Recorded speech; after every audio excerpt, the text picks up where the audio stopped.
let off some steam. Welcome to episode 14 of Let Off Some Steam. This week we're looking at an oldie, a game originally meant to be a sequel to Deus Ex, but for some reason was changed mid-development to be a standalone sci-fi shooter.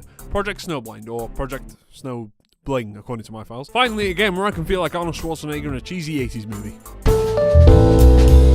Yeah. The first thing I see when I start the game is a great big cutscene and this quote. This game is set in the future. What? In this cutscene, we are introduced to the main characters. The protagonist, Nathan Frost, our best buddy, who I'll forget the name of very quickly, and all the grunts you're going to watch die a slow and agonizing death. There's a typical Sarge character, and then, woo! Boy, Invasion Force in 2005 graphics, look at those explosions! What happens now is I actually get to play the game, but not before another quick cutscene.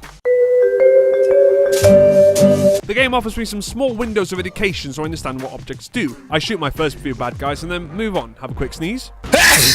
Sorry. Oh, that was a violent one. And carry on the defense. Everything looks like it's going to shit. I debate ranks with the NPCs. Who the fuck are you? Are you a sergeant? Because you can't tell me what to do. More cutscenes.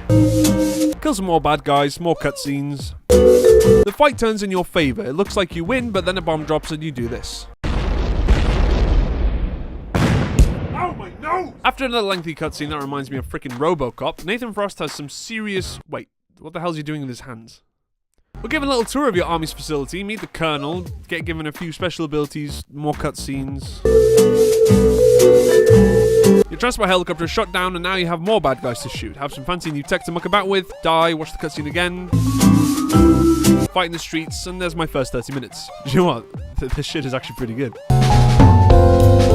So gameplay. The basic controls are your standard FPS mechanics. The WASD buttons to walk around and your mouse to aim and shoot. Other things in the game such as grenades or your special abilities are changed around with Q and E. Due to the game being from 2005 and nobody understood how the human hand worked, I had to change the controls as some buttons were ridiculous. Shift for grenade. Really? Z for zooming in? Cavemen, I tell you. Uncultured swine. Friggin' prehistoric dinosaurs. Monkeys on a typewriter is how this episode gets written. Other than that, the game actually works really well for 2005. Now, onto the weapons. Almost every piece of equipment you have in this game is useful. Only ones I found absolutely bollocks, dipped in a hot toffee pointless, was that electric gun thing that I rarely used, and this mine launcher. I barely used that either. A couple of the special abilities weren't used either. The invisibility thing was useless to me because it only lasted so long that my trip to the brothels are longer.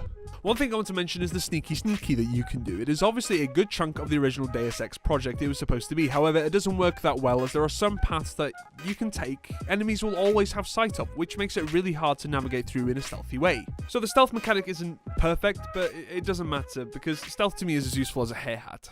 Flavortown! Another part that was obviously part of what used to be the Deus Ex sequel is the special abilities that allow you to go invisible, generate armor, see enemies through walls, kind of, slow down time, and Emperor Palpatine! Just do it!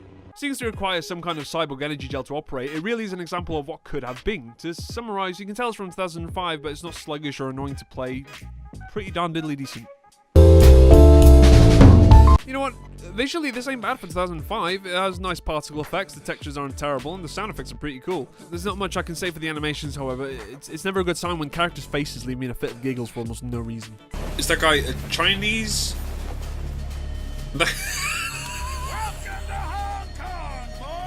Look at the face! Thing is, I feel like I can't bash it too much. This was made back in 2005, and graphics isn't everything in a video game. Even if it has graphics that make me think of a PlayStation 2, it still has its charms. It's fun to play, I can tell what everything is, and it's not confusing to look at like LSD emulator.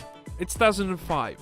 It doesn't compete with modern graphics at all, but hey, it's competent for the year it was made.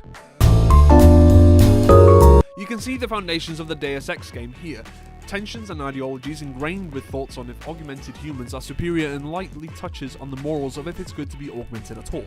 However, due to this game being turned into an 80s movie, those themes are pretty much thrown out the window. Instead, what we get is explosions, badass superpowers, and a lot of dark hallways and enemies with fashion inspired by David Bowie if he was a goth.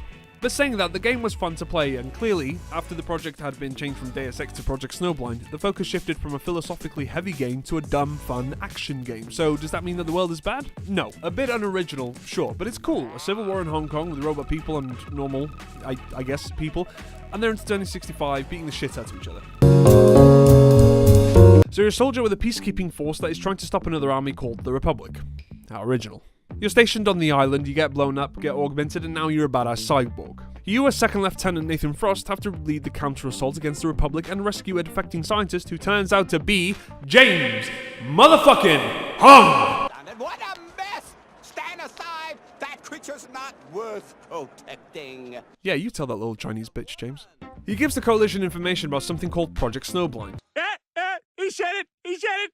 Which is a plot by the Republic leader to detonate EMPs in major cities around the world to take the world into a new dark age. Kill the Republic big boss dude was a surprisingly easy boss fight, and then do a last-ditch assault on the major Republic facility to shut down the EMPs, and then it finishes. It was only 5 hours long. Kind of disappointed because I was having a lot of fun. The story isn't really the most amazing journey I've had in a video game. I've had a better story in the Call of Duty games. Really, the only forgetful aspect of this game I can think of is the story, really. It was fun to play.